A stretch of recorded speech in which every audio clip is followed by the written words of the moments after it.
on limite la capacité que pourraient avoir justement des supports de communication produits par intelligence artificielle de manipuler les électeurs de façon massive.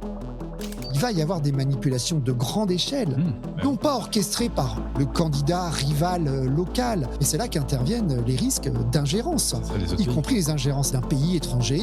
On va passer de l'altération de la sincérité du scrutin à la question de la sincérité du candidat. Mesdemoiselles, acceptez-vous de prendre ces messieurs pour époux et de voter pour moi? Oui. Oui.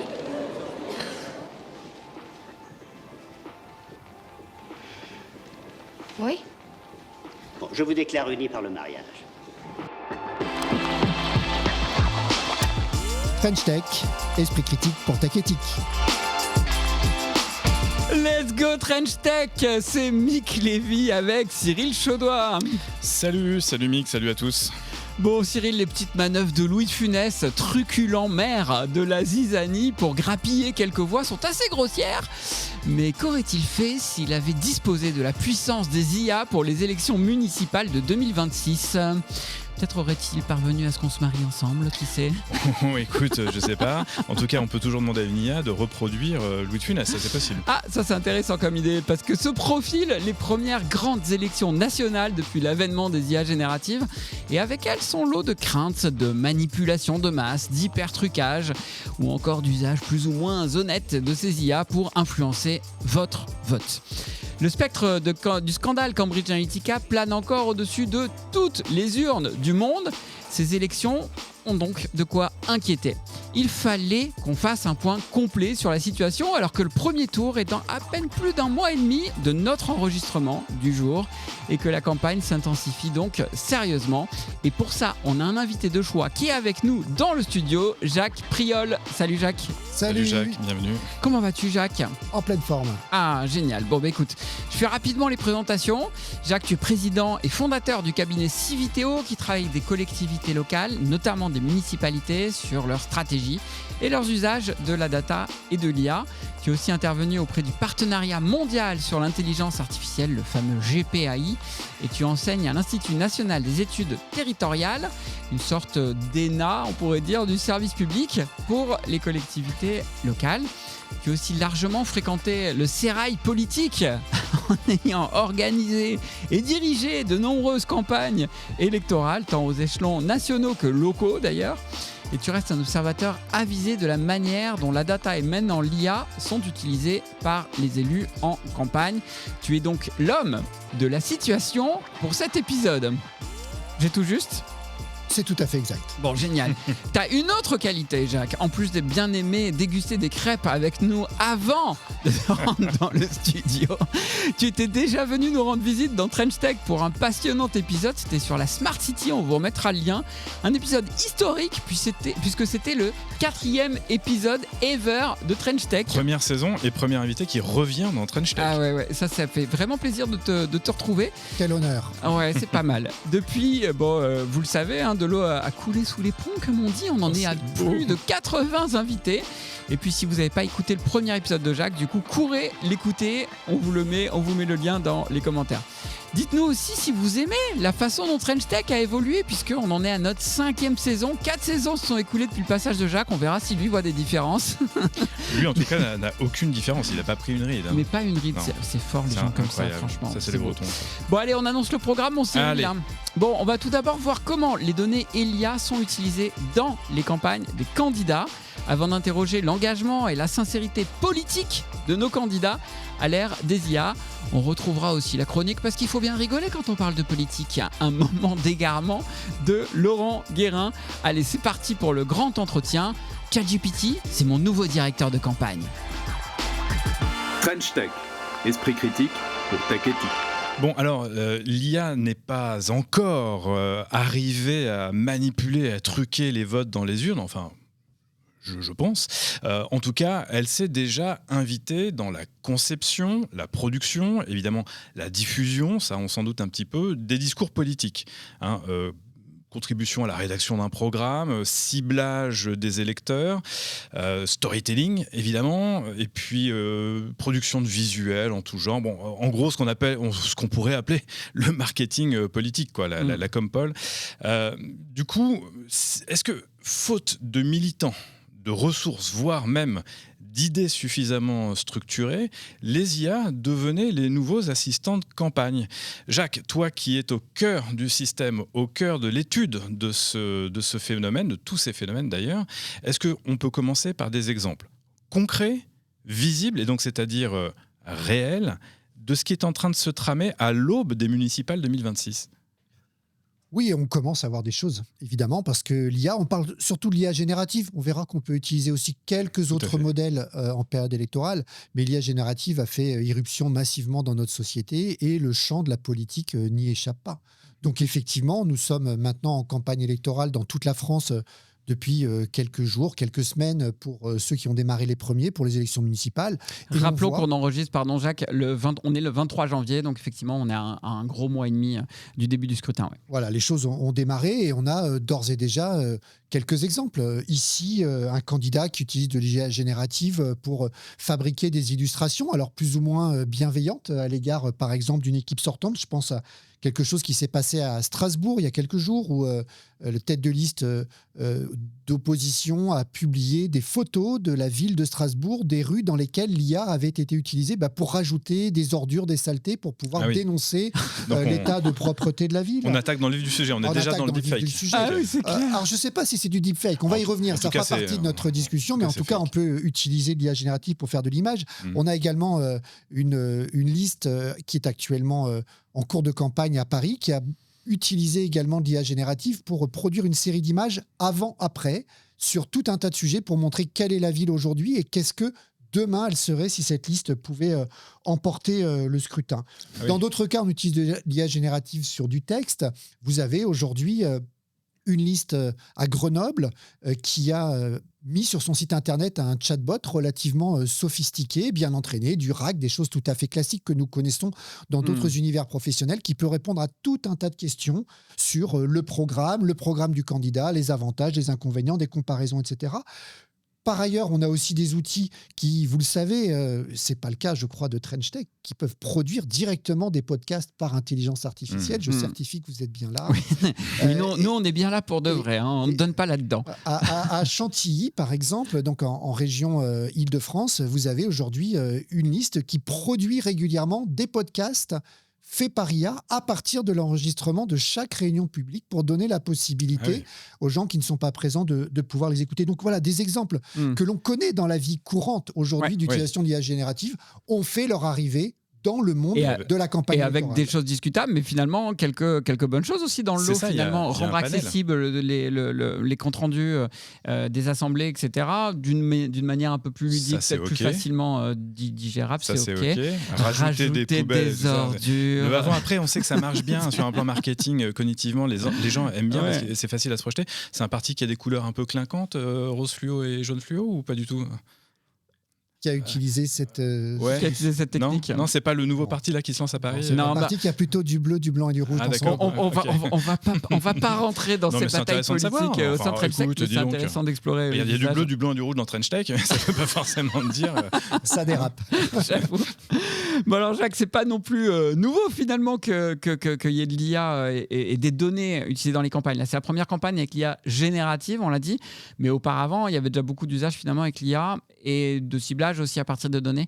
Est-ce que tu peux nous en retracer un petit peu l'histoire de ces usages par les partis politiques de la data et de l'IA ? Oui, tout à fait. Alors, ce qui est nouveau, c'est que c'est la première fois qu'il y a une grande campagne nationale alors que les outils d'IA génératifs sont disponibles. Ça, c'est vraiment l'innovation qui fait qu'on se retrouve aujourd'hui. Mais la manière dont le monde politique utilise la data d'abord et puis ensuite des outils de plus en plus sophistiqués, des algorithmes de modélisation et puis maintenant de l'IA, eh bien, ça vient d'assez loin en fait. La première campagne électorale dans laquelle on a vraiment utilisé le numérique, tout le monde l'a oublié, c'est 2002. 2002, la Sympa campagne pour ceux de 2002. présidentielle, certains se rappellent du 21 avril 2002, ouais. mais on a oublié qu'à l'époque, par exemple, avec la défaite surprise de Jospin donc, Au premier du tour. PS dès le premier tour Et- et qui avait été extrêmement marquante parce que c'était déjà... et c'était la C'est à première ce fois. moment-là que le Front National commençait à vraiment monter. Tu rappelles Tout à ça pour les plus jeunes de nos auditeurs c'est ça Oui, je rappelle ça pour Donc, tout le monde. Jean-Marie Le Pen au second tour, ce qui avait été un cataclysme dans le paysage Ouais, c'est politique Je français, crois qu'on se souvient tous. où on était. chose à laquelle on est un petit peu habitué aujourd'hui. Mm. Eh bien, Lionel Jospin, à l'époque, avait été le premier candidat à une campagne nationale à avoir un vrai site Internet. Alors, ça ne ressemble pas du tout au site Internet qu'on connaît aujourd'hui. Mm. Et figurez-vous qu'il avait notamment fait un chat après une réunion publique Mhm. et il avait battu le record de nombre de connexions dans un chat en France à l'époque. Il y avait eu 70 000 Je me connexions. souviens de ça. C'était retransmis sur le site internet du journal Le C'est Monde. ça, c'était un live chat. Attention, faut Un bien live chat, comprendre. pardon. Ouais, ouais. Mm. El Mundo en Espagne et Die Welt en Allemagne.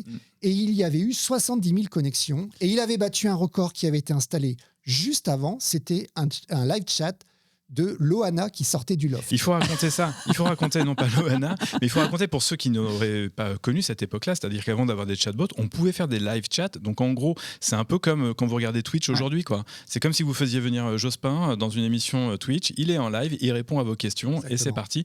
Et donc c'était déjà une C'était grosse innovation à et l'époque. c'était révolutionnaire à l'époque. Bon, alors malheureusement, ça ne l'avait pas fait gagner quand Ça même. l'avait pas Donc, fait gagner. ce que tu nous dis. En 2007, ça n'a pas fait gagner non plus. En 2007, il y a eu une autre innovation importante. C'était Ségolène Royal qui était candidate et c'était, certains se rappellent peut-être du nom, ça s'appelait Désir d'avenir. Ah oui. Et Désir d'avenir, c'était un réseau sur Internet qui permettait d'une certaine manière de préfigurer ce qu'allaient devenir les réseaux sociaux dans la vie politique. Attends, tu es en Twitter train de nous dire que n'existait Ségolène pas. Royal a inventé les réseaux Je sociaux n'ai pas dit ça, mais d'accord. Désir d'avenir était une manière communautaire de créer de la dynamique et de la politique avec du numérique qui était tout à fait inédite. Allez, j'enchaîne. 2012, François Hollande cette fois-ci. Vous ne me ferez pas faire de blague, Ségolène Royal, François Hollande. Non. 2012, François Hollande est le premier candidat en France à commencer à utiliser véritablement de la data pour faire du ciblage, notamment pour organiser du porte-à-porte, pour oui. savoir à quelle porte aller frapper en fonction de ciblage par bureau de vote, par sociologie, en utilisant des données qui sont des données publiques. Ce n'étaient pas des données personnelles des électeurs et c'était des méthodologies qui étaient directement inspirées de la première campagne de Barack C'est Obama. ça, j'allais dire comme les Américains. Exactement. Mais attends, mais Exactement. finalement, tu es en train de nous montrer là que c'est la gauche Oui. qui s'est le plus appliquée à utiliser ces techniques-là autour de la data, de l'IA. Pas toujours avec succès. En Et en plus. 2017, en l'occurrence, celui qui a le mieux utilisé toutes ces technologies data, c'est Emmanuel Macron. Mais la droite, ils C'est en ont fait des marche. choses quand même. Oui, tout à cette fait. époque-là. Il y avait Les y campagnes de compris dans Sarkozy, tout ça. Sarkozy, y compris dans la primaire, qui avait utilisé un certain nombre d'outils. D'ailleurs, la CNIL l'avait rappelé à l'ordre sur un certain nombre d'usages de données qui étaient très ciblés avec probablement trop de données personnelles. C'est l'arrivée aussi à l'époque de Nation Builder en France et en Europe, qui C'est est quoi, ça, l'un des Nation Nation outils. Builder, c'est quoi? C'est un outil qui permettait, avec une stratégie qu'on appelle la stratégie de la boule de neige, d'agréger des contacts qui vont eux-mêmes apporter des contacts pour créer des phénomènes d'entraînement en utilisant notamment les réseaux sociaux qui, à l'époque, et Mick, tu l'as évoqué dans l'introduction tout à l'heure, à l'époque, Nation Builder avait un petit peu servi de cheval de Troie, alors pas en France, heureusement, à Cambridge Analytica, Oui, c'est ça. ces fameuses applications qui exploitaient des données personnelles et qui avaient fait On y scandale. reviendra. On va revenir aussi sur Cambridge Analytica, mais donc c'est vraiment utiliser l'effet boule de neige des réseaux sociaux là par les partis politiques pour amplifier leur communication et amplifier leurs idées. Hein. C'est ça Alors, qu'il y a les réseaux derrière. sociaux d'une part, et en même temps les outils les plus traditionnels de la communication politique, ce qu'on appelle d'ailleurs très officiellement la propagande électorale, hein, puisque c'est comme ça que ça s'appelle dans nos documents juridiques, pour pouvoir aussi bien aller faire du porte-à-porte, aller démarcher un certain nombre de personnes, les uns par email, les autres par SMS, par appel téléphonique. Vous vous rappelez qu'on a eu pas mal de campagnes avec des appels téléphoniques aussi en 2017, en 2023. Alors justement, tu es arrivé à 2017 dans ta chronologie. 2017, du coup, qui tient le haut de la rampe sur l'utilisation du numérique à ce moment-là? Alors très clairement, La République En Marche, puisque d'ailleurs il l'emporte, un petit peu dans la campagne présidentielle d'Emmanuel Macron et de façon tout à fait massive et assez discrète, faisait quoi, alors dans les législatives qui ont suivi, avec énormément de données rassemblées sur les caractéristiques de chacun des bureaux de vote, la sociologie des électeurs bureau de vote par bureau de vote, pour pouvoir cibler un certain nombre de messages de façon très précise, ne pas se disperser. Après tout, la politique et la campagne électorale, ça ne reste qu'un exercice de marketing et de ciblage Oui, tout à un fait ciblage classique. extrêmement fin, effectivement. Ouais. Bon, avec, D'accord. avec ces règles particulières, parce qu'il y a quand même un certain nombre de, Oui, ça, de garde-fous à prendre en compte. on va explorer ça, on va cet explorer aspect ça aussi, juridique, parce que absolument. ça bouge beaucoup, notamment ces temps-ci. Tu nous as un petit peu briefé. Si on repositionne l'IA dans le processus électoral, parce que je crois que c'est pas forcément très clair pour moi, je sais pas pour toi, Mick, et pour vous, chers auditeurs, auditrices, le processus électoral, comment ça se passe et à quel moment, effectivement, l'IA peut rentrer, aujourd'hui en France, on parle en tout cas, et où est-ce qu'elle reste à la porte ? Alors, la première des choses, si on se met dans la place, imaginons, vous décidiez l'un et l'autre de vous présenter dans une ville. Prenons l'idée d'un parachutage, un beau village qui vous plaît à l'autre t'es au bout de la courant. France. Je sens que ça va nous donner des Allez. idées. Oh là là. Comment est-ce qu'on fait pour organiser une campagne électorale ? D'abord, il faut connaître le territoire, savoir ce qui s'y passe, quels sont les enjeux, etc. Et il est clair qu'aujourd'hui, un certain nombre d'IA génératives notamment, y compris des grands modèles très généralistes, peuvent permettre de récupérer de l'information, de mettre à un niveau un certain nombre de connaissances pour choisir des sujets qui ont fait l'actualité dans les années écoulées. Ça peut être utile. On peut aussi utiliser de l'IA non plus générative, mais faire un petit peu d'analyse sur les résultats électoraux des années précédentes. On le faisait précédemment avec beaucoup de data et sans IA. Aujourd'hui, on peut aller plus vite, de façon plus interactive, plus intuitive, le faire avec de l'IA. Ensuite, il y a la question d'élaborer un programme électoral. Et là, c'est assez intéressant parce que dans une étape d'élaboration d'un programme électoral, et bien souvent, quand on habite un territoire, on le connaît bien, on connaît les enjeux, on a ses propres convictions politiques qui font qu'on va choisir un certain nombre de mesures que l'on va vouloir défendre. Mais on peut aussi avoir envie de chercher d'autres idées qui peuvent venir d'ailleurs, d'autres territoires similaires où des choses chouettes ont été faites dans les années écoulées par tel ou tel exécutif local. On appelle un benchmark Un benchmark en entreprise. Ouais. Et donc, toutes ces étapes d'idéation dans lesquelles, objectivement, on le sait aujourd'hui, les IA génératives peuvent être tout à fait bluffantes. Moi, je me suis livré à l'exercice pour une grande ville française avec des journalistes, de voir un petit peu ce que les grands modèles de langage avaient dans le ventre par rapport à ça. Et quand on leur demande c'est quoi les 100 meilleures idées pour convaincre les électeurs de voter pour moi dans une ville de 500 000 habitants qui a plutôt telle et telle caractéristique, eh bien, on sait que c'est la grande force de ces outils que de pouvoir nous balancer effectivement 100 idées qui vont être très bien rédigées. Dedans, il y en a 50 qui sont, après tout à fait banales et que j'avais déjà eu sans consulter l'IA générative. Il y en a 25 qui sont un peu déconnantes. Et celles-là, on va les dégager. Mais il y en a 25, on se dit, bah, tiens, on n'y avait pas pensé. Dans une étape d'idéation, l'IA générative, elle peut venir remplacer peut-être ce que certains vont faire en faisant des réunions préparatoires avec leurs militants. Il y a de moins en moins de militants dans les formations politiques, tous bords politiques confondus. Faire en faisant des réunions de quartier, etc. Et dans cette étape d'idéation, eh bien, l'IA générative peut être utile. Est-ce que ça veut dire qu'il faut prendre ce que nous propose l'IA? Juste avant ça, toi qui l'as fait, du coup, ce sont vraiment des idées, de nouvelles idées, entre guillemets, ou c'est un angle différent d'une idée que tu as déjà plus ou moins en tête? Parce que comme ça se nourrit du passé, et encore faut-il savoir d'ailleurs sur quel dataset, est-ce que c'est relativement représentatif du local ou pas, comme ça se nourrit du passé, en quoi ça peut être de nouvelles idées? Alors, c'est souvent des nouvelles idées locales. C'est-à-dire que c'est des idées qui existent, mais qui ont été déployées ailleurs. Et dans les politiques publiques locales, on passe notre temps, là je ne parle plus des élections, mais je parle de la vie de tous les jours, entre deux élections, on passe notre temps à regarder les bonnes idées qui ont été mises en place chez les uns, chez les autres, ailleurs en France, mais aussi ailleurs en Europe, ou pourquoi pas dans le monde.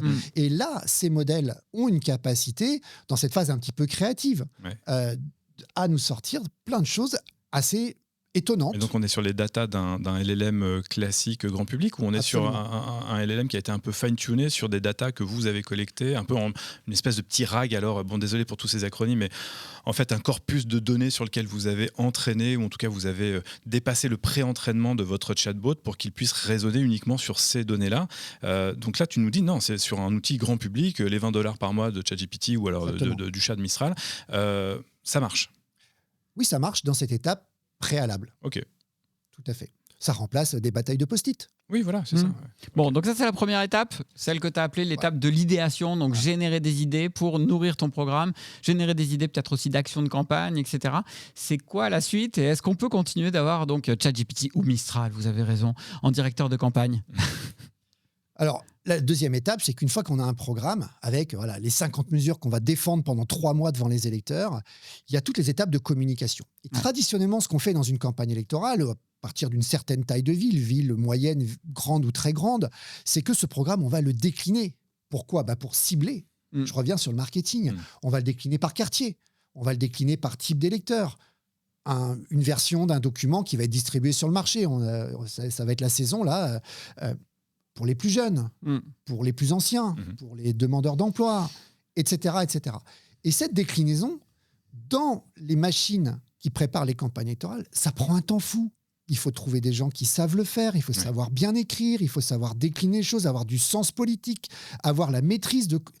Et bien ça, l'IA générative, elle le fait hyper vite. Elle sait écrire, mais elle a du sens politique, la machine ? Elle a du sens politique si on sait bien prompter et si on sait lui donner les bonnes consignes. Et tu lui donnes les bons documents. Et quand on lui donne un document de 8 pages et qu'on lui demande de faire 25 versions de 25 lignes, elle le fait de façon beaucoup plus rapide et beaucoup plus... Il faut bien relire. Il y a un vrai risque, c'est qu'elle peut faire des erreurs. Ouais, c'est ça. Mais là, donc, tu es dans l'usage finalement hyper classique. Comme dans les entreprises. Exactement. Il n'y a rien de particulier finalement au fait que ce soit sur une campagne électorale. Là, tu es dans un truc hyper classique, de rédiger des choses qui sont assez facilement automatisables en termes de rédaction, de le décliner sur plusieurs trucs. L'idéation aussi, finalement, c'est un grand classique. Bon, alors, ensuite, qu'est-ce qui se passe ? Est-ce qu'on va arriver sur le sel de l'IA générative pour la campagne électorale ? Alors, on va parler un petit peu d'image. Parce que là, c'est important. Puis on va commencer par le côté positif des images. Les ordures de Strasbourg. On va commencer par le côté positif parce que quand on fabrique une profession de foi, un tract, etc., tous ces documents, il faut des images. Je vais vous dire comment ça se passe dans une formation politique aujourd'hui. On a une hantise, c'est d'utiliser une image qui ne soit pas la bonne. J'ai en tête une grande ville, pas très loin d'ici, où... Rappelons qu'on est à Nantes. Ah oui, mais là, du coup, on va savoir. À tous les coups, c'est Rennes. Arrête, t'es vraiment un salaud. Putain. Une candidate qui lance sa campagne, son équipe cherche sur Internet une photo libre de droit pour le lancement de sa campagne, et la photo qui est dessus, pas de bol, c'est pas la bonne ville, c'est une autre ville, ça a été immédiatement détecté, bashing sur les réseaux sociaux, la une dans la presse. L'IA générative, ça permet d'avoir des photos qui sont simples, qui peuvent être un peu léchées, un peu chouettes, sans que ça pose de problème. Un autre exemple encore plus touchy peut-être et qui est vraiment intéressant. Tu as des propositions sur l'enfance et la petite enfance, les places en crèche. Comment on fait dans un document électoral pour mettre une photo avec des enfants dans une crèche ? Il faut l'accord des parents, etc. On ne trouve jamais comment ça se passe en vrai. Et ben en vrai, on va prendre les photos des enfants d'un militant de ta formation politique ou de même tes propres enfants. Donc là, avec de l'IA générative, on génère des choses qui ne posent pas de problème de droit, qui ne posent pas de problème de confidentialité. Là aussi, tu sais que je connais une marque de fringues pour enfants. Ils ont arrêté totalement de prendre des studios et de prendre des enfants. C'était hyper compliqué à trouver. Il y avait des problèmes de droit et puis tu mettais des plombes à faire, tu peux pas les faire bosser, à faire prendre un bébé d'une bonne manière, etc. Bon, ils ont arrêté. Toutes les images publicitaires maintenant de leur catalogue et autres sont totalement faites par IA générative. Donc, ils ont piqué ton idée là aussi. Alors, une fois qu'on a dit tout ça, c'est un constat en fait de ce que ces outils peuvent aider à faire une campagne. Aider une fois appliqué à une campagne électorale, oui, tout à fait. Mais ça pose malgré tout un certain nombre de questions. Oui, ça veut dire quoi d'avoir des idées qui ont été produites par un LLM américain, chinois ou même français ? Ça veut dire quoi quand on se présente devant les électeurs d'aller défendre des idées dont l'origine est celle d'une intelligence artificielle ? Ça veut dire quoi de présenter des photos qui ne retraduisent pas complètement la réalité, surtout si par ailleurs on essaye de les manipuler un petit peu pour induire des réactions soit d'adhésion, d'empathie, soit de rejet de la part des électeurs. C'est ça qui nous... Quelles peuvent être un peu les dérives possibles ? Est-ce que d'abord on en constate déjà ? Bon, l'histoire des poubelles est un premier exemple, mais bon, il n'est pas... Enfin, je ne sais pas si grave que ça ou pas, on pourrait en débattre. Mais voilà, quelles sont les dérives qu'on pourrait anticiper et si ça continuait à se généraliser et que ça allait forcément de plus en plus loin Alors, avant de te répondre, Mick, et de savoir quelles sont les dérives possibles, il faut qu'on se mette d'accord sur qu'est-ce que ça veut dire une dérive en période électorale. Alors, moi, par exemple, j'ai le robocall de Biden ou alors les appels de Trump qui republie des deepfakes de Taylor Swift qui, soi-disant, appellent à voter. On sait à l'échelle nationale et notamment des États-Unis, mais c'est plus à l'échelle locale. Ce serait quoi une dérive à l'échelle locale ? Alors, pardon, je rappelle juste, rappelle-nous juste le robocall de Biden que tu cites, c'était quoi ? Qu'est-ce qui s'était passé ? Parce que c'est un très joli cas, effectivement.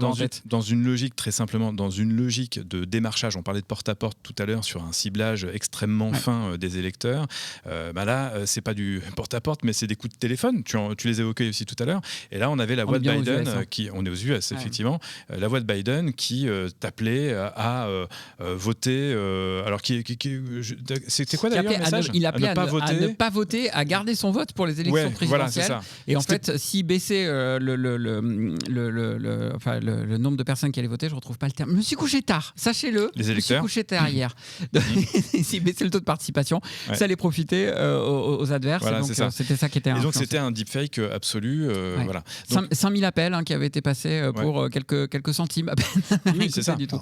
Donc ça, c'est un premier exemple, effectivement. On va parler deepfake et on va parler des outils. Mais avant, la question qu'il faut qu'on se pose, c'est qu'est-ce qui pose problème ou pas au regard du sujet qui nous préoccupe, c'est des élections municipales. Et moi, je vous ai amené un truc important, c'est le code électoral. La version 2026 qui vient d'être actualisée. Déjà, il y a une première chose importante à savoir, c'est que dans le code électoral, il n'est écrit nulle part intelligence artificielle. Alors, Jacques, il s'est lui aussi couché à 3h du matin, mais il n'a pas eu la même activité que moi, manifestement. Par contre, dans ce code électoral, on vise à garantir pour les électeurs, les citoyens que nous sommes, que le scrutin se déroule normalement. Et il y a une phrase qui est un petit peu juridique, je m'en excuse, mais qui est importante, c'est que un juge qui a ce code sous les yeux, parce qu'il y aurait une plainte déposée dans une campagne, il va vérifier une chose, c'est est-ce qu'il y a eu altération de la sincérité du scrutin. Dit autrement, une élection qui se joue à quelques dizaines de voix près, est-ce qu'il y a eu des manœuvres électorales, peut-être avec de l'IA, on va s'en reparler évidemment de façon approfondie, qui ont été susceptibles de déplacer le vote des électeurs et donc de changer le résultat de l'élection. Altération de la sincérité du scrutin. C'est tellement joli. Oui, non, mais au-delà d'être joli, c'est-à-dire qu'on porte l'objet sur le scrutin, donc qui est le fait l'organisation du vote, quoi, dit autrement. Comment on prouve qu'il y a eu altération de la sincérité du scrutin, puisque c'est pas parce que Trump, par exemple, publie une photo de Taylor Swift qui soi-disant appelle à voter pour lui, qu'on peut considérer qu'il va avoir effectivement plus 5% de vote dans les urnes. Alors que, comment on le prouve ça? Exactement. Et ça, c'est ce que le juge de l'élection, donc en France pour les élections municipales, c'est le tribunal administratif, puis après il peut y avoir appel, qui va mesurer. C'est pour ça qu'en général, ces questions judiciaires, elles se jouent uniquement lorsque le score est très serré.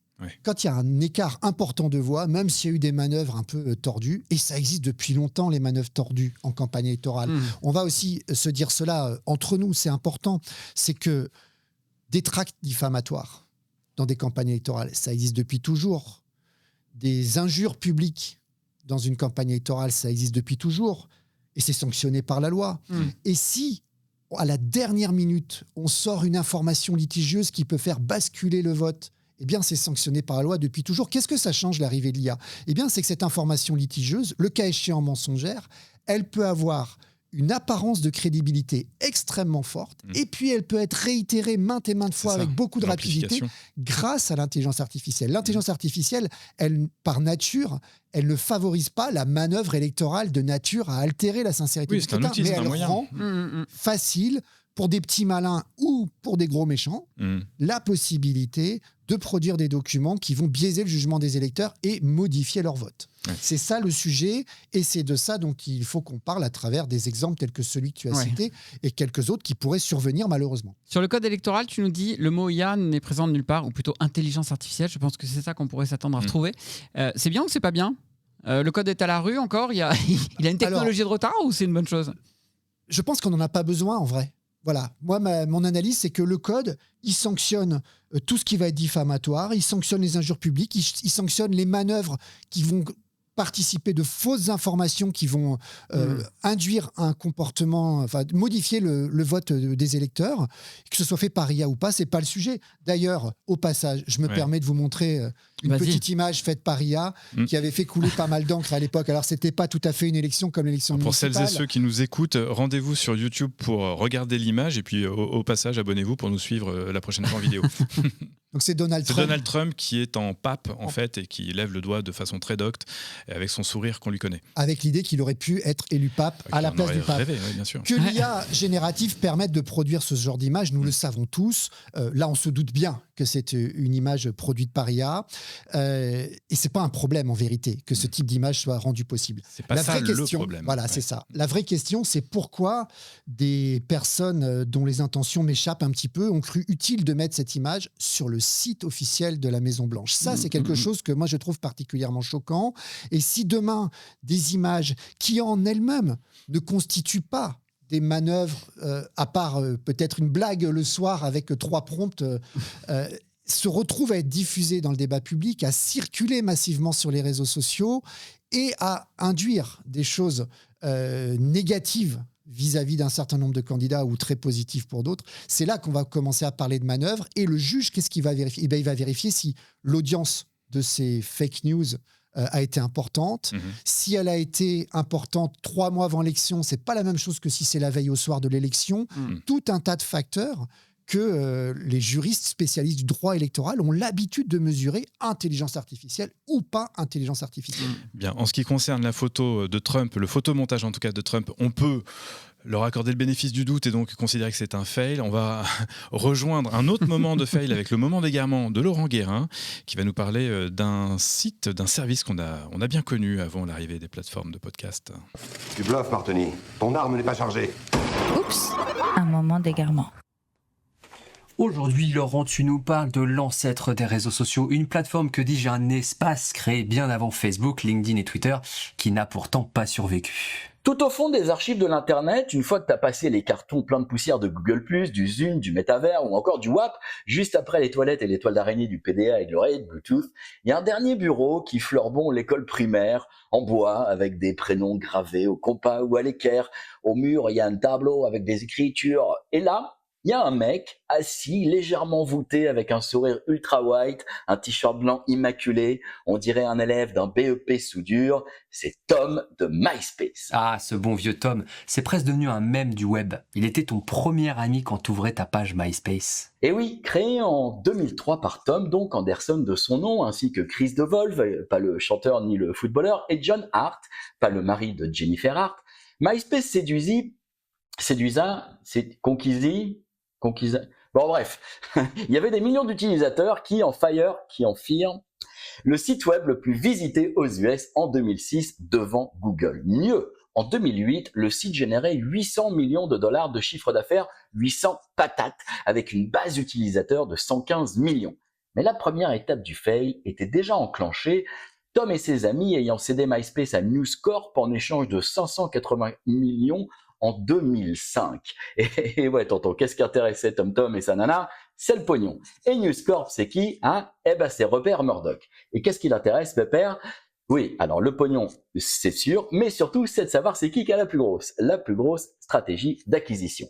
Car 5 ans auparavant, en l'an 2000, pile, le plus gros concurrent de News Corp, Time Warner, avait rebattu les cartes des fusions-acquisitions en s'adossant à AOL dans la plus grosse opération média de tous les temps, un deal à 350 milliards et un fail historique détenant toujours des records de lose aujourd'hui. Grâce à MySpace, Pepper Murdoch allait faire mieux et permettre à un géant des médias de rester dans le coup. Sauf que non. Ah, laisse-moi deviner, News Corp n'a pas su innover, a manqué de vision stratégique et a planté MySpace. Et ouais, dans l'univers impitoyable et encore balbutiant du World Wide Web, il faut apprendre à pivoter en un battement de cils. Et les entreprises du XXe siècle vont vite apprendre que le XXIe siècle ne se pilote pas à la rame. Un petit padawan vient tout juste de créer un nouveau réseau social bleu, comme MySpace, mais beaucoup plus joli et carré. Il propose ses beaux designs à MySpace en échange de 75 millions. Trop cher. 12 mois plus tard, notre Jedi Zuckerberg propose ses jolis designs à News Corp, cette fois-ci pour la somme de 750 millions. Il apprend vite, le con. Trop cher, lui dit-on again. Sauf que MySpace, avec son design initial médiocre, sa customisation en HTML, sa lenteur et ses espaces publicitaires invasifs, semble tout d'un coup sorti tout droit du bug de l'an 2000 et perd des utilisateurs au profit de Facebook un peu, beaucoup, passionnément, jusqu'à l'infini et au-delà. Le game est définitivement plié en 2012. Non seulement Facebook a siphonné tous les amis de Tom, mais il a aussi conquis la planète et 1 milliard d'utilisateurs. Aujourd'hui, Murdoch a 95 ans, je te mets mon billet d'ailleurs qui passera pas l'année, Facebook vaut 1500 milliards et Tom, de MySpace, vit sa best life à Hawaï après avoir pris sa retraite à 40 ans en 2011. Comme quoi, et comme d'habitude, l'argent n'achète pas la jeunesse éternelle ni l'agilité stratégique. Et la prochaine fois que tu croiseras le bureau poussiéreux d'un fail de l'innovation, souviens-toi, quelqu'un quelque part, un ancien ami, a sans doute pris sa retraite anticipée grâce à un faux pas historique. Allez, santé Tom, et merci Rupert d'avoir financé un BEP soudure à Hawaï. French Tech, esprit critique pour Tech Éthique. Non mais Laurent, j'adore. Mais franchement, je ne me lasse pas d'entendre tes chroniques. Laurent, envoie-nous-en encore. C'est très très cool. Bon Jacques, retour à nos moutons. On a vu l'ampleur des usages qui étaient possibles. Les moutons, c'est pas les électeurs. Non, mais peut-être T'as des trucs à nous dire. Peut-être ceux qui se présentent finalement quand on voit comment ils utilisent l'IA. Donc on a vu l'ampleur des usages et puis commencer aussi à voir les dérives qui étaient possibles ou les craquages quand ça va un peu trop loin. Il y a quand même une question sous-jacente qui va être vraiment au cœur maintenant de toute notre discussion. Quelle est la sincérité quand on utilise de l'IA dans la politique? Est-ce qu'on peut encore parler de sincérité politique ou est-ce que finalement c'est en train d'échapper un petit peu à tout le monde? Commençons par fixer le cadre déjà, et le cadre c'est celui du droit. Tu nous as agité tout à l'heure le code, carrément, que tu nous as amené dans le studio. Que dit le droit et qu'est-ce qui est encadré et quelles sont un peu les zones grises qui peuvent peut-être rester vis-à-vis de ces usages de l'IA? Donc la première chose, je me répète un tout petit peu. Vas-y. IA ou pas IA, il y a tout un tas de manœuvres qui ne sont pas légales en période électorale. On n'a pas le droit de mentir, on n'a pas le droit de diffuser de fausses informations. Et ça, c'est quelque chose qui est bien connu depuis très longtemps. Il y a une deuxième chose qui est importante, c'est que ces outils, et en particulier ceux qui permettent de décliner, de cibler, d'aller très très vite, et l'IA est un formidable outil pour ça. Les collègues qui travaillent dans le marketing le savent très bien. Eh bien, se heurte en matière électorale à un certain nombre de limites qui, pour le coup, sont très françaises, qui nous distinguent d'autres pays européens et alors qui nous distinguent carrément de ce qui peut se passer aux États-Unis, parce qu'on pense tout de suite aux États-Unis. La première chose, c'est qu'en période électorale, en France, quel que soit le scrutin, la petite élection municipale ou la campagne présidentielle, on n'a pas le droit d'acheter de publicité.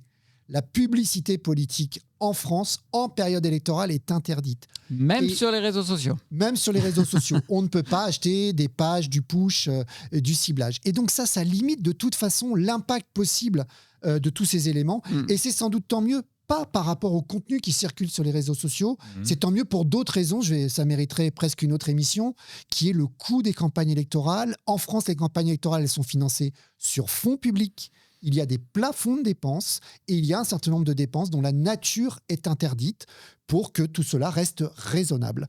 Rappelons, pour ceux qui ne connaissaient pas cette époque, qu'il y a 20 ans, on pouvait financer des campagnes électorales par de l'argent des entreprises. C'était un peu nos limites. Et on a connu, toutes les grandes formations politiques françaises ont connu des mésaventures assez graves. Et on connaît les scandales, matière. effectivement, qui ont émaillé tout ça. Juste 2 secondes, on reste sur la publicité, sur l'interdiction de faire de la publicité. Ça ouvre quand même, du coup, un autre champ, parce qu'il faut combler cette absence, la nature ayant horreur du vide. Et donc, ça donne lieu aussi à des phénomènes comme celui dit d'astrosurfing, c'est-à-dire s'appuyer sur la base pour propager plus massivement des messages. Est-ce que tu peux nous en toucher 2 mots? Est-ce que tu penses que du coup, avec l'IA, c'est un facteur d'accélération de ces phénomènes d'astrosurfing? Alors très certainement, parce que l'astrosurfing, c'est l'idée qu'on mette dans le débat par des sources un peu identifiées qui nous sont proches, nos cercles militants, on va dire, un certain nombre d'idées et d'essayer de faire en sorte que cette mousse prenne et devienne assez envahissante virale. parce que c'est une thématique qui va dans le sens de ce qu'on veut promouvoir ou au contraire va venir contrer ce que proposent nos adversaires. Donc on voit aujourd'hui ce genre de choses se développer. On parlait tout à l'heure de sujets comme la propreté, évidemment, sur des sujets comme l'insécurité, des sujets autour de l'environnement, des sujets qui peuvent mobiliser des communautés sur les réseaux sociaux. On va voir des initiatives de ce type-là. Qu'est-ce que l'intelligence artificielle change? Parce que ça existe depuis longtemps. Ce que l'intelligence artificielle change, c'est qu'on va avoir des documents, alors du texte évidemment, mais aussi de la photo évidemment, et puis même maintenant de la vidéo qui va être de plus en plus crédible, vraisemblable, parfois amusante. On peut jouer sur différents ressorts, on peut jouer sur la colère, sur l'humour pour développer tout ça. Donc évidemment que l'intelligence artificielle rend plus accessible à des équipes de campagne qui n'avaient pas ni les moyens, ni les équipes, les talents, l'argent de développer tout ça. Et on peut, en quelques clics aujourd'hui, produire des choses qui peuvent servir à engager des campagnes de ce type-là. Il y a un autre point important, c'est que si la publicité n'est pas autorisée en termes d'achat d'espaces publicitaires, et c'est un point très important, et s'il y a des candidats qui nous écoutent, qui vont peut-être apprendre là quelque chose, jusqu'à une période récente, il était malgré tout possible de louer des bases de données chez des data brokers pour pouvoir envoyer sa communication électorale. Ça peut être un simple Data courrier. broker, il faut que tu expliques aux gens. Les data brokers, ce métier qui a tout à fait pignon sur rue dans les pays anglo-saxons et qui est un petit peu une profession honteuse en France, il faut le dire. Donc c'est toutes ces entreprises qui louent des bases de données dans lesquelles on va avoir nos emails, nos 06, etc. Eh bien, c'est à cause d'eux ou grâce à eux que nous recevons toutes ces publicités dont on se dit tout le temps mais pourquoi je la reçois? J'ai jamais cliqué OK, même si probablement on a cliqué OK quelque part. Donc, c'est des vendeurs de données, finalement, qui n'ont pas en plus capté eux-mêmes directement ces données. Ils les ont passées pas eux, qui les ont acquis directement auprès des personnes concernées. Donc, effectivement, parfois avec des sources un peu litigieuses. Ouais, on vous renvoie d'ailleurs, on a fait un bel épisode sur l'OSINT qui montrait effectivement comment des données se retrouvaient sur le dark web, parfois récupérées par des data brokers et parfois réutilisées pour des usages très douteux.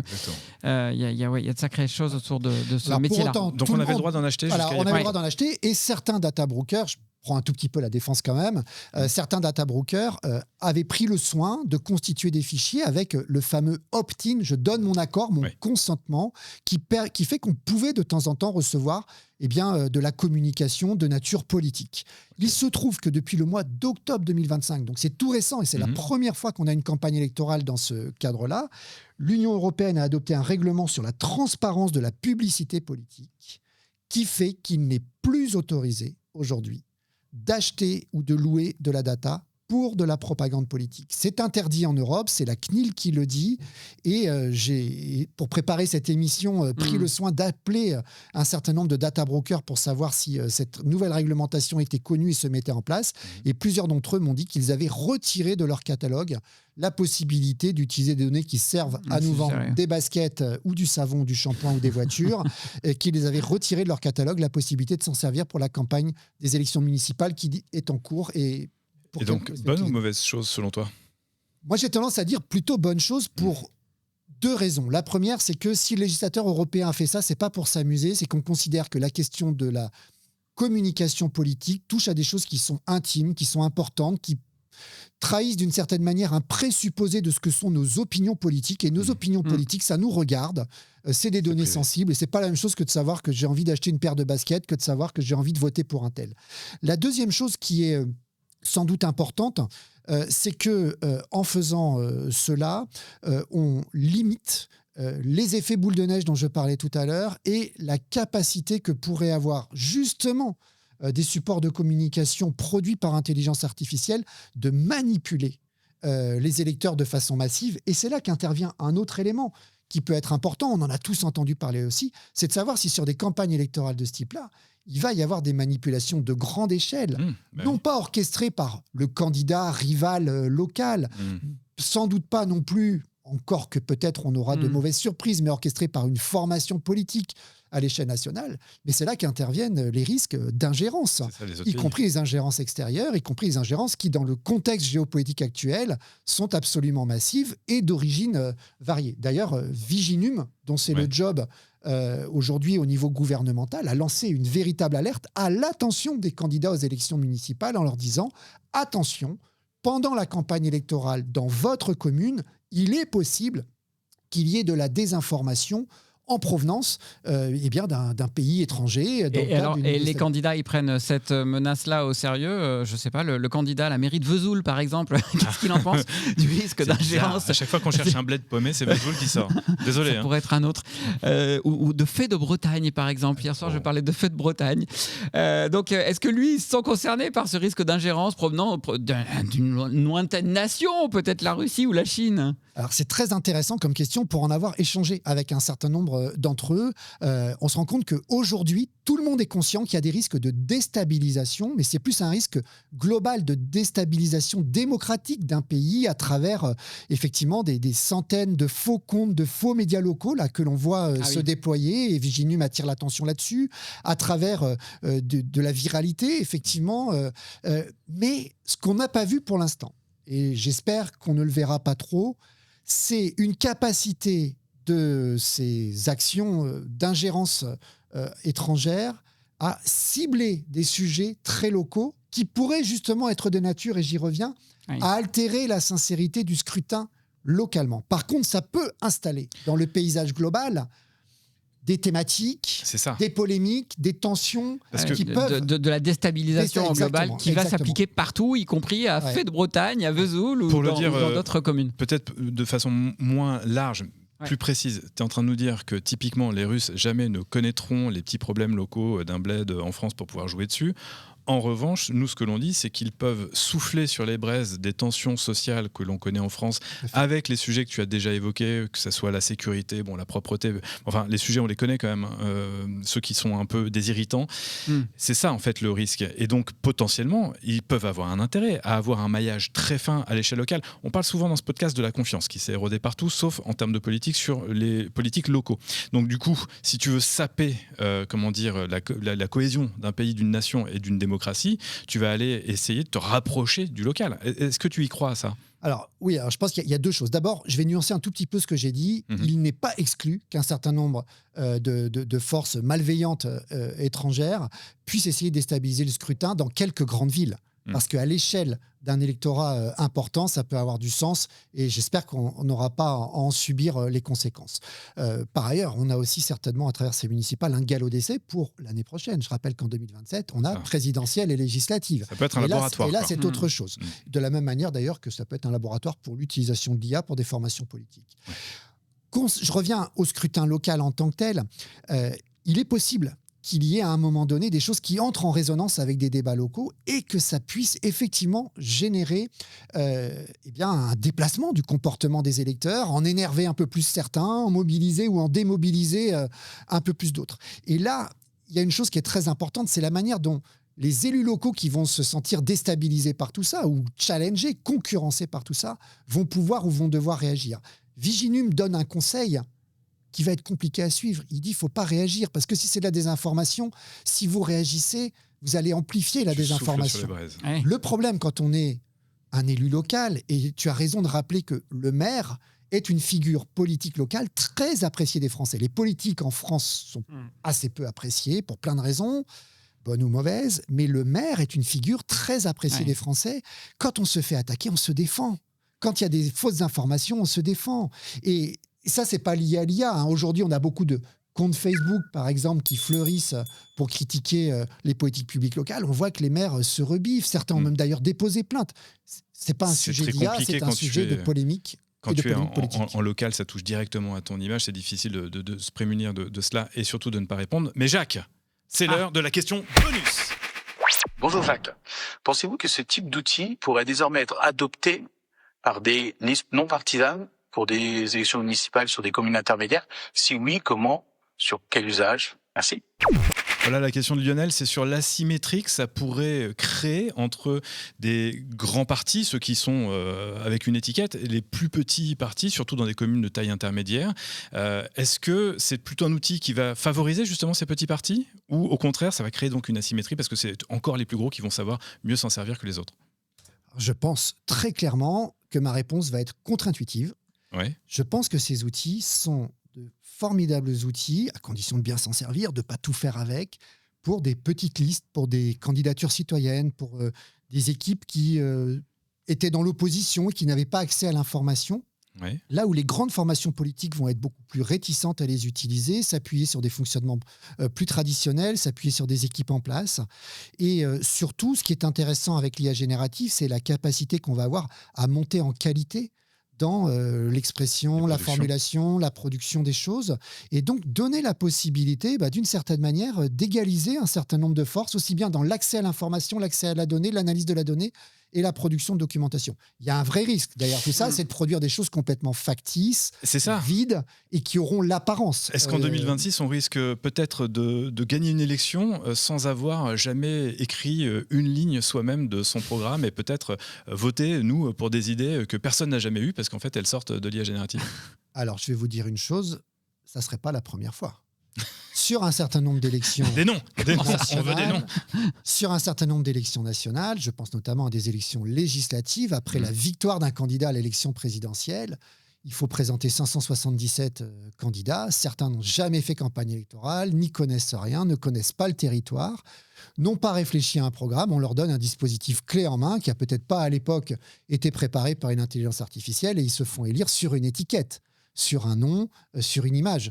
Je pense aussi à toutes ces campagnes. Et on va encore en avoir pour les élections municipales où on va avoir un candidat parfaitement inconnu avec sur l'affiche une figure nationale à côté de lui ou d'elle pour le faire gagner. Donc, mais Jacques, excuse-moi, là, pas écrit effectivement par une IA, mais par une éminence grise. Et donc, ça vient porter, je dirais, quand même les valeurs ou les idées d'un parti, d'une idéologie, d'une école de pensée, pour le dire autrement.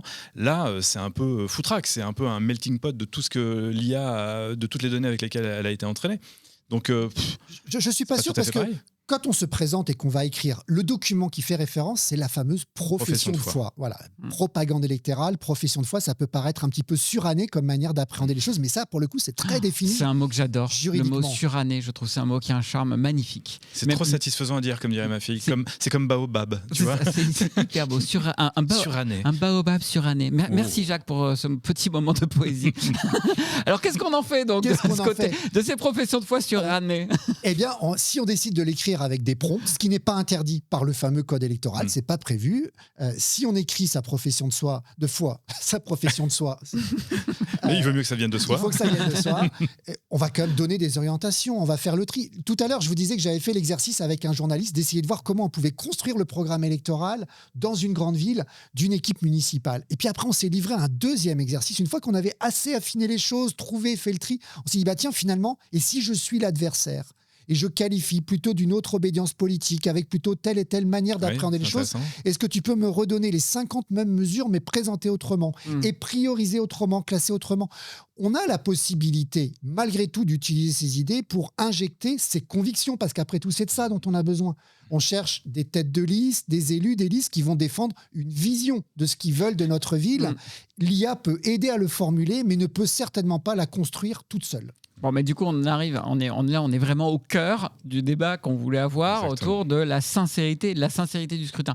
Est-ce que on peut dire que si j'ai fait ma profession de foi, mon programme, aider, assister ou voir, j'ai beaucoup délégué à une IA, je suis pour autant moins sincère, ou alors mes idées politiques vont être moins bonnes, ou on mérite moins, ou je mérite moins le vote de ceux qui auront voté pour moi? En fait, on va passer de l'altération de la sincérité du scrutin à la question de la sincérité du candidat. Ça, c'est pas écrit dans le code électoral, c'est la relation aux électeurs qui va permettre d'en juger. Moi, je pense qu'il y a deux conditions à remplir pour pouvoir se dire assez sereinement, OK, j'ai utilisé de l'IA, ça m'a fait gagner du temps, mais malgré tout, ma candidature, elle est crédible, elle est sérieuse. La première condition, c'est de bosser. C'est que les idées... S'il y a des idées assez géniales qui ont été bien habillées par des outils de ce type-là, des images chouettes qui ont été faites, peu importe, eh bien, il faut être capable de les travailler pour voir en quoi ça correspond sur le territoire. Est-ce que c'est jouable? Est-ce que c'est crédible? Le fameux truc, est-ce que votre programme a été chiffré? Savoir combien ça coûte, est-ce que c'est possible? Si on bosse les idées et qu'on se les approprie, peut-être qu'on a utilisé de l'IA à un moment donné dans le processus de fabrication du parcours dans la relation à l'électeur, mais ce sont vraiment... À ce moment-là, c'est plus une idée de l'IA, c'est une idée que j'ai eue. La deuxième condition que je vois dans tout ça, et c'est presque une recommandation que je fais, même s'il n'y a pas encore, peut-être que ça viendra un jour, d'obligation légale en la matière, c'est d'assumer aussi le fait que parmi les outils qu'on a utilisés pour construire l'offre que l'on pose sur la table devant les électeurs, eh bien, on a utilisé de l'intelligence artificielle. Et aujourd'hui, c'est un sujet qui est assez intéressant. Moi, j'ai pas mal de candidats qui nous interrogent. Ils disent, mais attends, mais si j'utilise l'IA, est-ce qu'il faut le dire ou pas? C'est ça. Plutôt un gros sujet. Oui, plutôt oui. D'ailleurs, il y a des métiers dans lesquels c'est obligatoire. Dans la pub, une photo qui est si tu fais juste des prompts pour trouver des nouvelles idées de campagne assez originales ou une nouvelle formulation de tes idées de campagne, bon, ok, tu vas pas écrire sur tous tes tracts, j'ai utilisé l'IA pour faire ces idées de campagne. Ça dépend, Jacques. Jacques. Justement, je demande à Jacques. Qu'en pensons-nous? Jacques, est-ce que prompter, c'est tromper? Mais quelle question? C'est une question à la Radisson. Est-ce que prompter, c'est tromper? Et c'est une question très politique, puisqu'elle avait été posée à Michel Rocard. À l'époque, à Michel Rocard, c'était pas exactement cette... Non, c'était pas sur le prompt, à mon avis. C'était quoi? Tu t'en rappelles? Oui, je m'en rappelle très bien. Donc, merde, dis-nous. Oui, mais vous allez être stoppé sur les diffuseurs. Et donc, le sujet... Pour moi, non. Non. À condition de le faire aux bons endroits, au bon moment. Allez, ceux qui ont la ref. Ça dérive dans French Tech. Attention. Merci le cidre. En revanche, ce qui me paraît très important, c'est d'être honnête vis-à-vis des électeurs. Et je ne trouve pas du tout répréhensible, gênant d'un point de vue électoral, de dire dans certaines étapes, on a utilisé l'intelligence artificielle. D'ailleurs, certains vont même l'afficher. Je citais tout à l'heure une liste dans une grande ville du sud de la France où il y a un chatbot sur le site internet. Je pense que ce chatbot, à la fois, il est utile pour les électeurs qui l'utilisent et en même temps, il montre qu'on a affaire à un candidat, une tête de liste qui maîtrise ce que sont ces nouveaux outils d'IA et qui probablement, s'il est élu, utilisera ces outils demain pour la gestion du service public, ce qui n'est pas tout à fait anodin. J'ai une dernière question, Jacques. À ton avis, c'est pour quand ? C'est pour mars, juin ou octobre que ça sortira dans Mediapart ? L'info selon laquelle un candidat à une municipale aura utilisé l'IA pour manipuler justement le scrutin. Alors Mediapart est actuellement victime d'une attaque extrêmement forte montée par IA et il y a des deepfakes qui concernent Mediapart. C'est pas ma question, monsieur Priol. Répondez à ma question, monsieur Priol. Non, mais de façon un peu prospective, tu sens que est-ce qu'on peut avoir une espèce de Cambridge Analytica, pas pour les mêmes raisons, mais un scandale de cet ordre-là, est-ce que ça peut exploser suite à ces municipales qui vont servir, on le redit, je reprends tes mots, de laboratoire en quelque sorte? Alors, je pense que le cadre juridique dans lequel se déroulent les élections, pas beaucoup d'argent, la publicité interdite, tous ces systèmes qui encadrent aujourd'hui la communication politique font que, IA ou pas IA, on ne peut pas imaginer qu'il y ait un dispositif qui biaise massivement le résultat d'une élection au niveau local parce qu'on utiliserait de l'intelligence artificielle. En tout cas en France. En France, aujourd'hui... Ce que tu nous as montré, c'est que notre code nous protège énormément et notamment toutes ces règles-là, elles ne sont pas très présentes aux US. En France, aujourd'hui, et à l'échelle d'une élection municipale, je ne dirais pas la même chose pour une élection nationale. Ah oui. En revanche, ce qui peut se passer... Tu reviendras quand on parlera des élections avec présidentielles, on remettra à jour. Avec plaisir. En revanche, ce qui va probablement se passer, qui a un tout petit peu commencé, c'est que dans les 6 semaines qui viennent, on va avoir ici ou là des usages abusifs, agressifs, manipulatoires de l'IA qui vont être dénoncés, des créations d'images mettant en scène des personnes publiques à leur insu, tout un tas de choses que permet aujourd'hui l'IA, mais je pense que c'est pas dans 6 mois qu'on s'en rendra compte, c'est dans la campagne électorale et on aura des polémiques dans la campagne et je pense que ceux qui se livraient pour le coup à ces manœuvres le feront à leurs dépens parce que ça sera rapidement dénoncé. Et on pense beaucoup aux femmes qui sont dans ces élections puisque les deepfakes, récemment en Irlande, une candidate en fait a été victime d'un deepfake très suggestif. Voilà. Donc il faut malheureusement s'attendre à ce genre de choses. C'est ton avis Alors peut-être pas de la part des candidats qui se présentent au suffrage, mais ça peut être dans leurs entourages, des gens mal intentionnés. Et là, je ne parle pas de l'ingérence d'un État qui voudrait déstabiliser le système démocratique, mais on n'est pas à l'abri de coups tordus d'origine non contrôlée. Charge aux candidats qui en seraient indirectement les bénéficiaires de les dénoncer également. Je crois que ça, c'est important, de ne pas laisser ce genre de choses s'installer. Ça serait une belle éthique électorale, en effet. Tout à fait. Ouais. Jacques, un grand merci pour cette analyse qu'on fait quelques semaines avant du coup ces grandes élections à venir. Écoutez bien cet épisode, partagez-le autour de vous, repensez à nous au moment de voter et de vous demander si votre jugement aurait pu être altéré par une quelconque usage de l'IA. Jacques, merci beaucoup d'être venu avec nous dans ce studio. Merci beaucoup. Et on ne votera pas pour des IA, on veut des hommes et des femmes, on ne votera pas pour des IA. Des hommes et des femmes de forte conviction et qui les tiennent une fois au pouvoir. French Tech, esprit critique pour Tech Éthique. Comment ça, on ovule, Mick ? C'est quoi le moment où tu savonnes tout à l'heure ? J'ai rien dit devant Jacques, mais franchement, alors on ovule que non, on a vu que il faut que tu arrêtes de sortir les veilles d'enregistrement. Oh non, mais attends, j'étais claqué. Je sais pas si ça s'est vu, mais moi j'étais claqué cet épisode. Bon, bref, c'est pas le sujet là, c'est pas du tout notre sujet. Qu'est-ce que t'as retenu toi, Cyril ? Justement, en parlant d'ovulation, qu'on est en forme de gestation d'une nouvelle forme de démocratie sur laquelle on va pouvoir s'appuyer sur l'IA pour écrire un programme, le valoriser, etc. Alors forcément, quand on le dit comme ça, sous l'angle de la démocratie, ça fait un petit peu peur. Déjà, quand on l'envisage pour le privé, pour le marketing, etc., il y a des limites qu'on voit assez rapidement. Là, dans le cadre politique, on se dit, bon... Et Jacques nous rassure en nous disant qu'en fait, il y a un cadre qui nous protège et que IA ou pas IA, de toute façon, on n'a pas le droit de faire de la publicité. Il y a un certain nombre de choses qui émergent. Donc, il faudra rester vigilant. comme Viginum le dit dans son rapport qu'ils ont envoyé aux candidats, que je trouve un peu étonnant en termes de timing. Je ne sais pas quel est ton avis, je trouve ça un peu tardif, moi, mais peut-être que c'est voulu. T'en penses quoi, toi, mieux vaut tard que jamais. La campagne se lance, donc on va voir. Bon, moi, en fait, je suis d'accord avec toi. Je trouvais ça hyper rassurant de me dire qu'il y a quand même un armada législatif, globalement, de lois et autres, qui viennent bien encadrer la chose. Il y a peu de chances qu'on voit un Cambridge Analytica se passer en France. D'ailleurs, en France, aucune élection n'a été impactée à l'époque par Cambridge Analytica. Moi, ce que j'ai vraiment kiffé au cœur du sujet, finalement, c'est la sincérité. C'est la sincérité, alors évidemment éminemment importante en politique, mais on peut, je pense, tous d'ailleurs s'en poser la question quand on utilise de l'IA. Moi, ce n'est un secret pour personne, j'en profite. Je suis en train de terminer mon deuxième livre qui s'appellera IA Mania en mois de mai. Et je me suis énormément posé... moi, je profite. Et donc, je me suis énormément posé la question de comment j'utilise l'IA, comment j'utilise pas. Et j'ai mis moi-même d'ailleurs des limites de ne pas faire écrire une seule ligne à l'IA. Je veux pleinement maîtriser le truc, mais je m'en suis aussi servi pour effectivement de l'idéation, pour challenger mes idées, etc. Donc, est-ce que ça rend le propos moins sincère ? Tel que je l'ai utilisé, je suis convaincu que non. En politique, on voit qu'il y a un risque qui peut être assez fort et qu'on ne saura pas, puisqu'on ne sait pas, c'est pas écrit dans la profession de foi, comment ils ont utilisé de l'IA ou pas. Ça, c'était vraiment des réflexions intéressantes. Jacques nous le dit, prompter n'est pas tromper.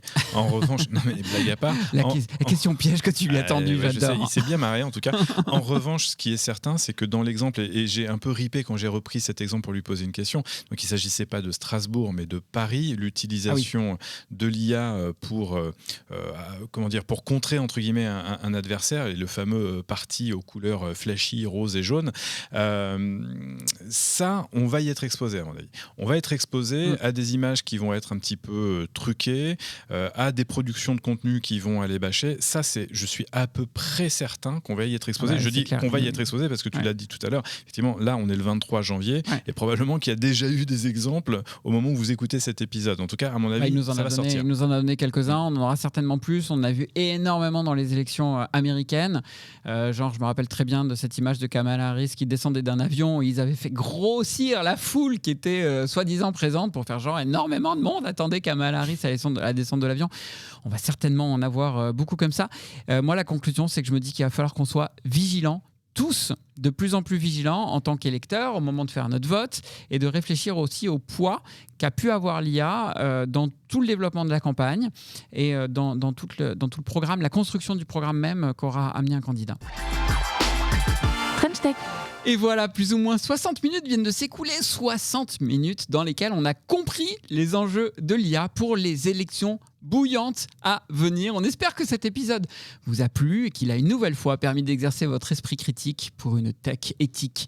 Si c'est le cas, une chose à faire, un avis 5 étoiles sur Apple Podcast ou sur Spotify, levez un pouce sur YouTube, partagez cet épisode partout autour de vous, car comme le dit Georges Clemenceau, on ne ment jamais autant qu'avant les élections, pendant la guerre et après la chasse. French Tech, esprit critique pour tech éthique.